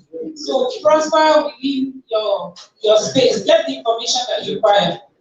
And finally, being born is a setup. Once your mother gets pregnant, somebody starts taking money from her.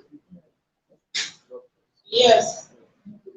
Till when she gives birth. In fact, there's now a diaper policy being drafted. I don't know if you know about it. Diaper policy, because of the kind of volumes that they are making from diapers. So I'm very tired. You have to manage to hear what I'm saying. So let me tell you the truth. If you are seated there and you are not making money, it is not the business of the people who are making money from you, because they are making money from you no matter how poor you are. So also start making your own. Like what my brother said, he said, if you were born poor, no problem. It's the fault of somebody, you don't know who it is. But if you die poor, it is your fault. And the reason why you might die poor is somebody is collecting the one that you have and making himself rich.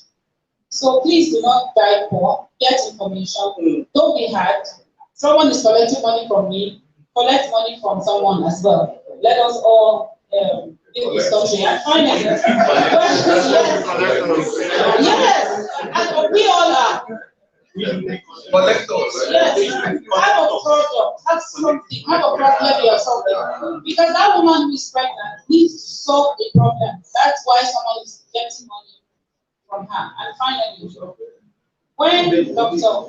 Ngozi Okonjo-Iweala came, I was privileged to be in that meeting. And she had a very nicely drafted keynote speech. But by the time the young women who were already doing business, I told her about how they were exporting pap. Some of them exported pap during the lockdown. NEPC helped them clear their goods at the port. So you don't have any excuse. If you have ever taken pap before and you are not making money here, then it's your fault. So she just kept her keynote address aside. I said, listen, it is our fault that we're not making money, that we're an oil dependent country. It's our fault. Nigeria is well endowed. People are importing skills. We are, maybe this is a topic for another day, but we are a country of 200 million people, and they are still importing skills to this country. From smaller countries, Togo, Ghana, yes, China. So there is no reason why we shouldn't make money. There's no reason why we are not doing anything. It is because we don't want to do it.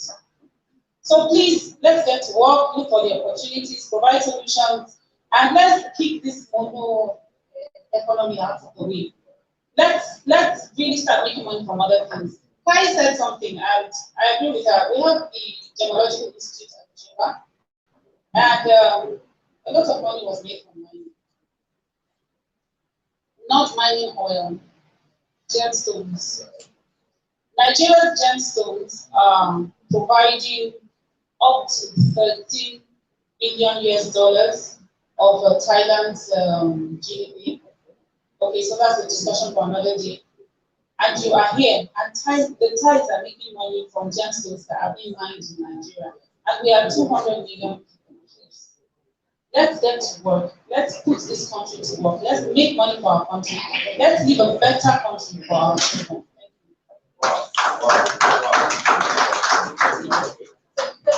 He said something, I think I was going to just add.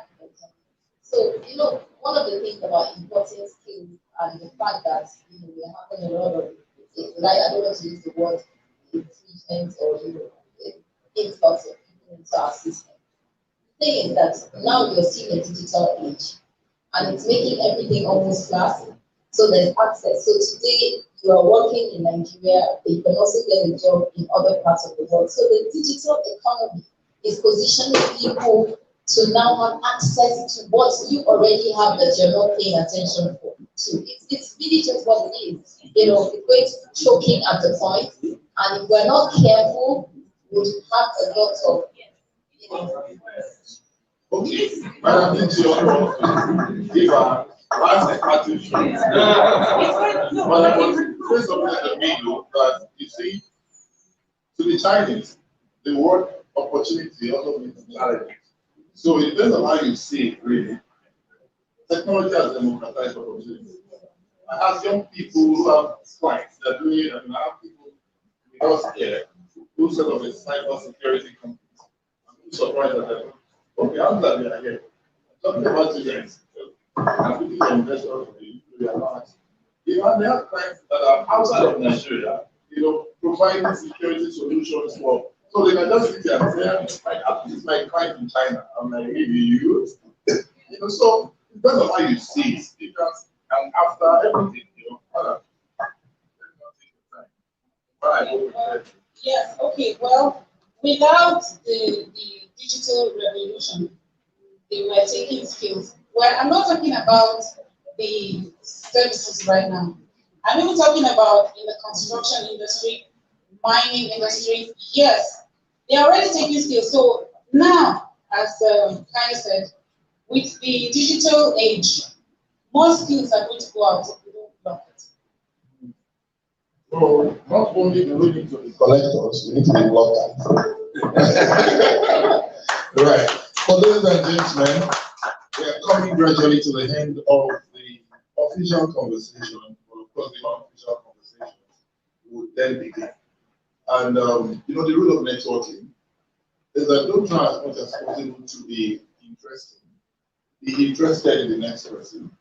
And when you listen, you might just find what you're looking for. Right? Don't try to say, oh, okay, I do this. But I like you have to question about solar and all of that. But also take time to listen to whoever you meet tonight. I believe that we are open a gateway to opportunities here. Right. So we have this small plaques. We can't give people like Kai money to invest it. So that's why we're not offering our money tonight. But we have a small recognition that you can just put in your office. If you go through that door and you turn right, you will see that we have some of this from the very first edition of the Indian World. So to Mrs. Kai Hoga, Managing Director, ARM Investment Managers Limited, we want you to know, and you probably already know, that the difference between the prosperous and others is that their focus is not only on income, but also on impact and influence. And you represent that. Thank you so much for all you do.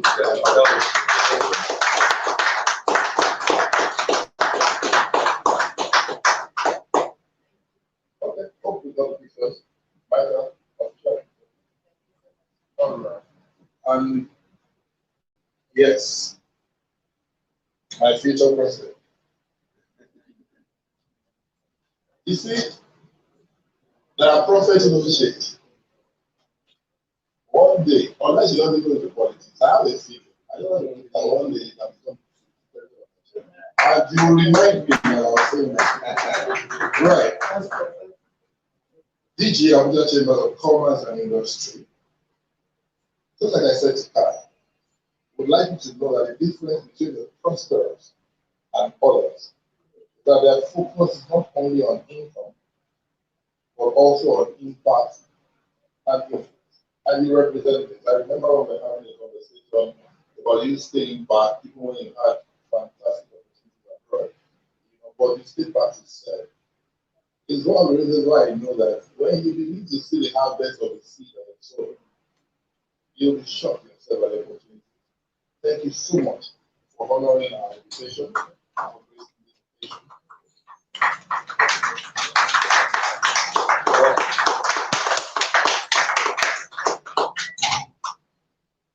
And now to the last man sitting. But it's the last man standing. But it will start, right? Barrister Baku Venton, thank you for your friendship, for business, and I hope that you have a check ready. But for all you do, you empower young people because you have options. But to say that, I mean, NYSC Foundation, let's empower the university, people with little resources. I'm very hopeful that by then you begin to implement the strategy.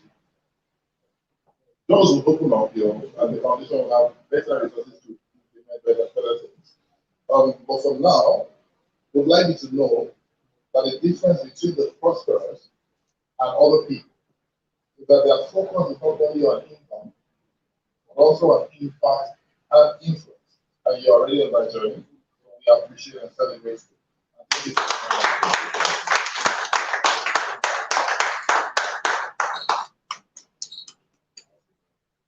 Great. So, permit me to quickly call my volunteers. We also have a certificate of administration for all the volunteers. So I'll just call their name. They will just come quickly, and then, like I said, we'll open up the floor for network. Maya Wakonsiko, that's the guy with the car.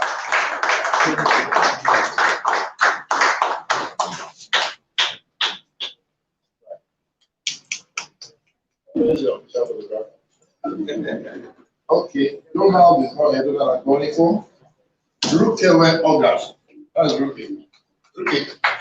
The faster you come, the better for us.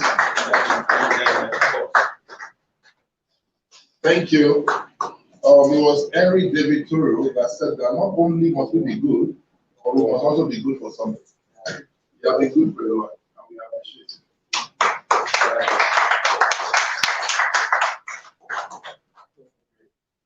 People be, everybody says, okay, right.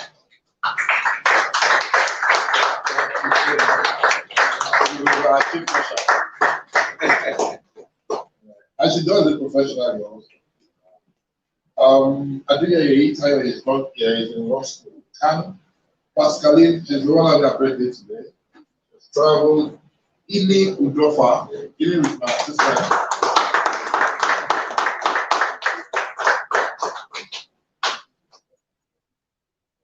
He has not even said. Okay. She has not even said, but she has been very, very resourceful. And so, if you want to use, if you want to redeploy, I can go and meet you. Right, in your offer. Thank you so much. Then Ezine Ekiaso, she's not here, she's in Lagos, but she's been quite helpful and resourceful. She was the one that got you lessons on board. And let me just say this before I forget that ARM also paid for our drinks. So please, I'm going to appreciate our team. Appreciating for the drinks. Thank you so much. Okay, so I guess before it opened, there is no structure, to networking. Adventure, to be shooting your shot. This is not informal now, but I want to start my own work tonight by introducing Dr. Ben. Okay, you have. Yes, we can take feedback. Sorry, I am so sorry. Forgive me. No, of course, I'm a Christian. Good evening, everyone. I just want to touch on all that's been said. It's okay. I'll start from a particular statement made by the gentleman from NYC Foundation. Your learned colleague. Yes, that young people should not weigh government policy as it's not something worth trying or going after. Don't blame the young people. I'm not making excuses for them, but we must state the reality. There's a popular saying that goes such as this, that once beaten, twice shy. One of you have been beaten repeatedly. You will be permanently shy. You must address it.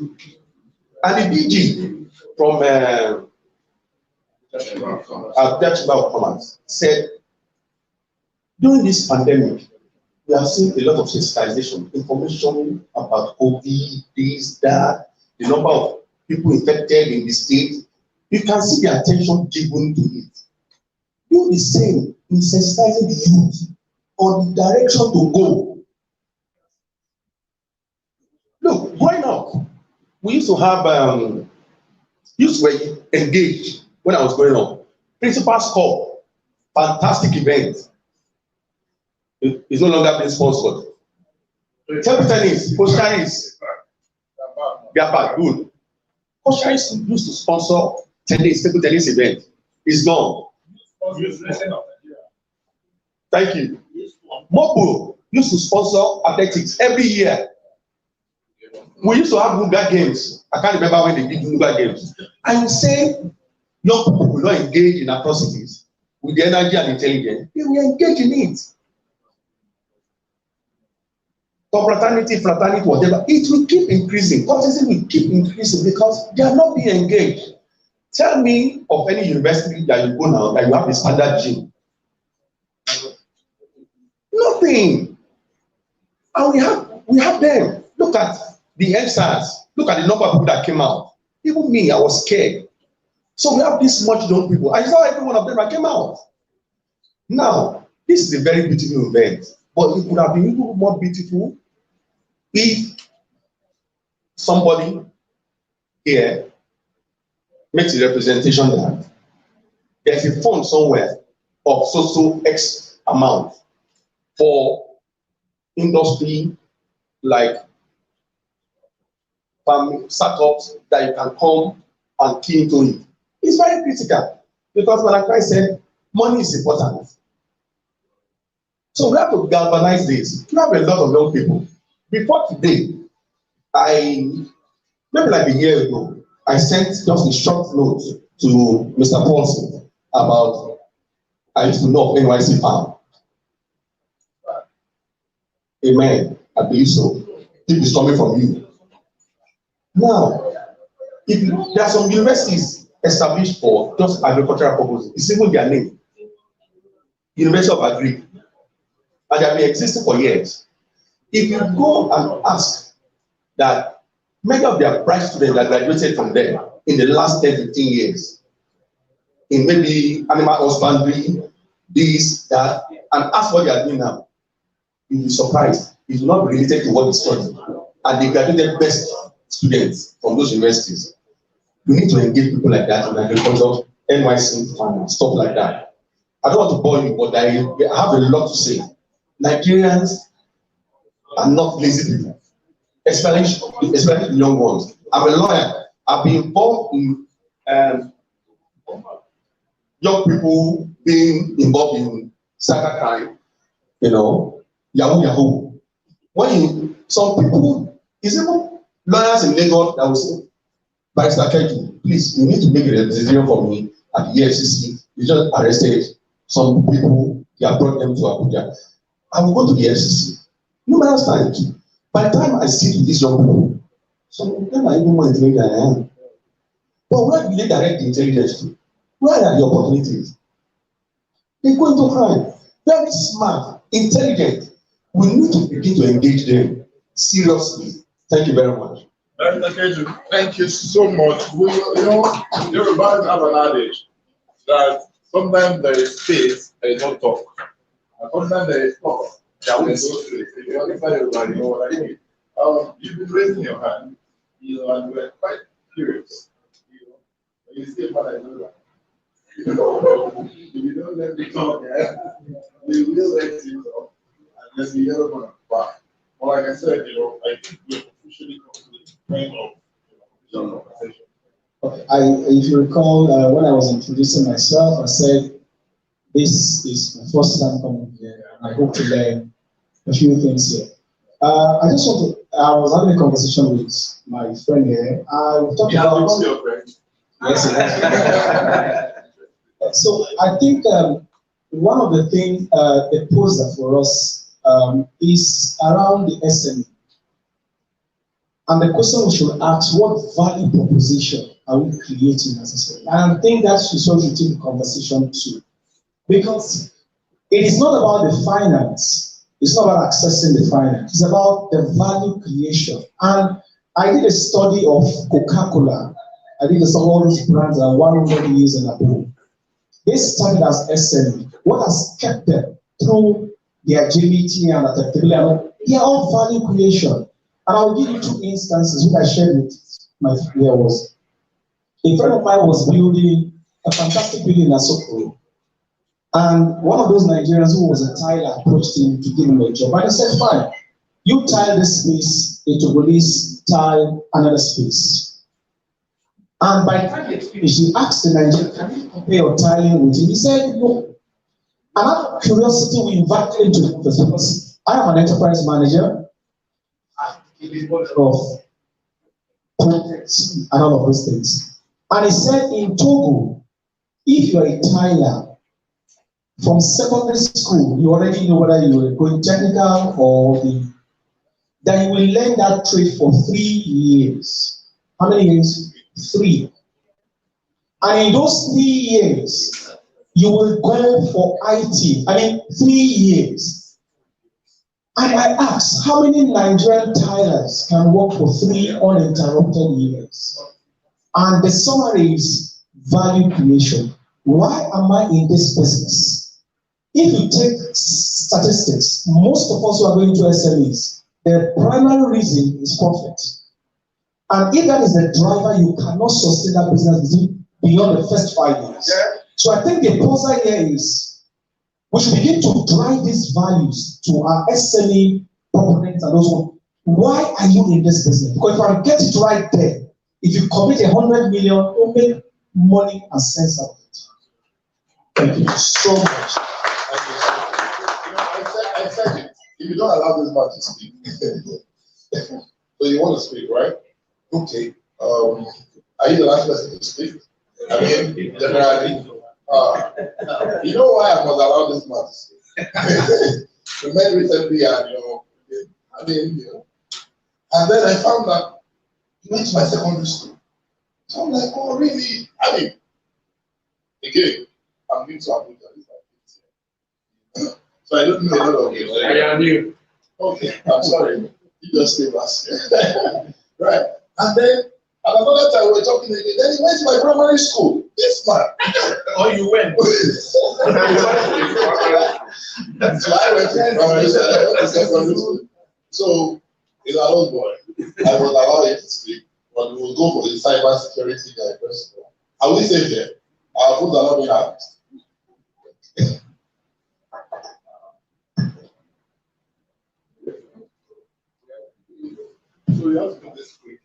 Good evening, everyone. My name is Samuel Chukwuka. I'm an offensive security engineer. Offensive? Yes. A quick one. I must say I refuse to think that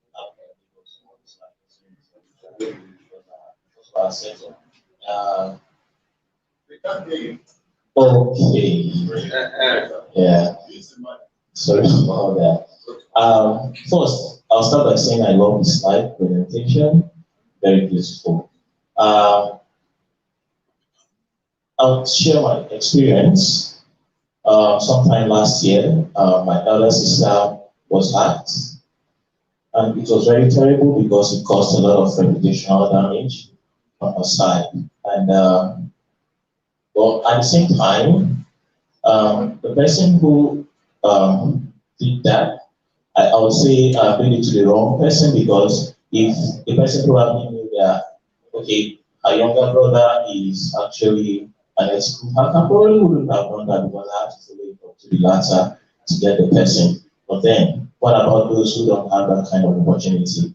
And that is one of the reasons why we have taken it upon ourselves at Plural to provide cybersecurity service that will bring value to people. The truth is, it's expensive. And most of the ones we have in Nigeria today are quite not indigenous. And they go for big companies paying less attention to SMEs. Not just because they pay less attention, the SMEs can't really afford them. That is the truth. But then we are providing this service. And now, for the past 1 year, we've had a lot of companies, a lot of startups, let me use that, and all of them putting things online. Now, most of them just put these things online, have a website, people register and all of that. They just want it to work, they don't care about the security. And that has caused a lot of havoc rather. If you check the statistics between 2020 to this time, you see there's been a lot more cybercrime compared to what it used to be. And this is because a lot of things are going online and no security measure is put in place. Now, this is my proposition. For those who will be coming to your chambers as startups, right? We could decide to provide free cybersecurity guidance or best practices, just to ensure that at least the basics of security are put in place when they are putting these things online.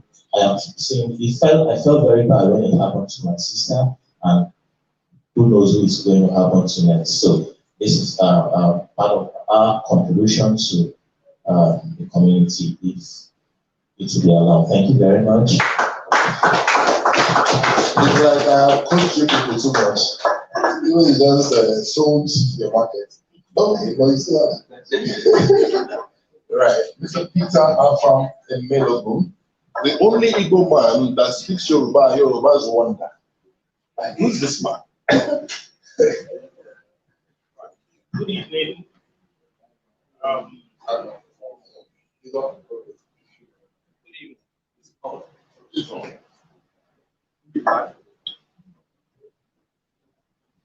Good evening, everyone.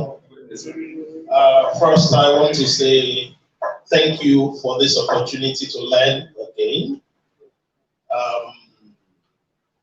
When you are in the presence of greatness, you can only but just appreciate the value our erudite panel provided tonight. Thank you, Madam Kai. Thank you, Madam TG. I don't know your name yet. Thank you, Barrister Benton. I think I used to know you in Jos because I lived in Jos for about 14 years. I went to university in Jos. I was born in Benin. I'm from Abia State. I grew up in Ibadan. Undoubtedly. And thank you, Fife, for inviting us. I didn't know Fife came through my primary school, and then we were talking about, he asked me where I went to secondary school, and I told him about Boys High School, and instantly we just sang our school anthem. We won't sing it here, But the interesting thing that I like to say here and leave us with is that regardless of what we're passing through as a country, there are massive opportunities here. I've had the privilege of traveling the world, but I can't live anywhere else. This is the country that I know. This is the country that I love. And I believe with fervency that we're going to see a change, and the real change at that, with the groundswell of efforts, with the contributions that are swelling in the polity, I am certain that our country will begin to find new direction. I believe it with the whole of my heart. When you have people like Kai saying the things they're saying, you're just blown away. I was blown away with the depth of insight that was released here tonight. And I want to say thank you. We're happy to learn from you. And I've had the opportunity of having traversed telecoms, mobile financial services, banking. I only worked for 2 years of my life. So when I see young people say, Nigeria is difficult, there are no opportunities, it just beats me, because the story you're listening or hearing today, that story was what was told us when I graduated from university. No jobs. The very first time, the first and only time I wrote an application in my life was to Cadbury, and I got a nice reply from them, no vacancy. And that is the truth. I left university in 1992, and I believe that our country is making progress regardless of what we are seeing today. So what young people need to do is to learn how to navigate the institutional voids inherent in our system. All emerging economies go through this kind of cycles. There's nothing you can do about it. So we must learn to live with these challenges. We must find opportunities in these challenges, like what Kai displayed. Acute eyesight. Visioning is very important. If you cannot see, you can't even move. You are incapacitated. So we need to begin to see what is not just outside of us. We need to begin to see the things that are inside of us. There's so much embedded in every one of us. Greatness is in all of us, and we can make a difference regardless of where we're operating from. So I'll leave you with this. Find your own greatness. Thank you very much. Find your own greatness, ladies and gentlemen. It's time to partner to prosper. Okay, thank you so much, everyone, for coming. Our panelists, our keynote speakers. I know that it takes a lot to take you out of your schedules, but for relationship, and thank you for valuing that relationship. Thank you so much. Is there anybody that would like me to introduce them to Madam AJ? That's why we're here. I see a lot of ones coming. Okay, so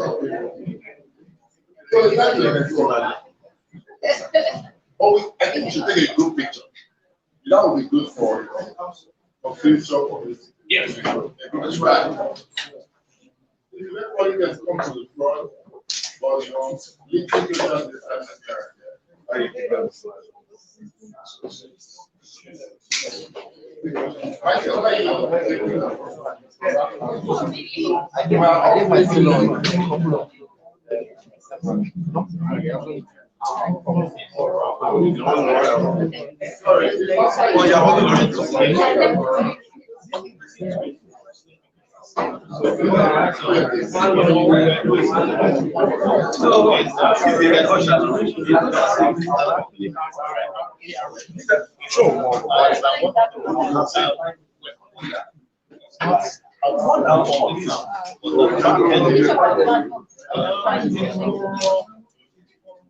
Hello. How are you doing? So we are using this as the background. Oh, really? What's your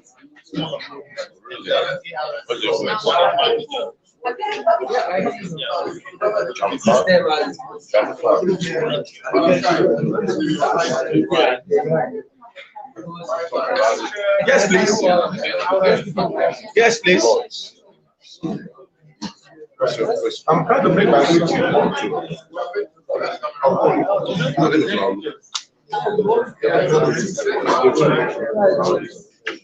I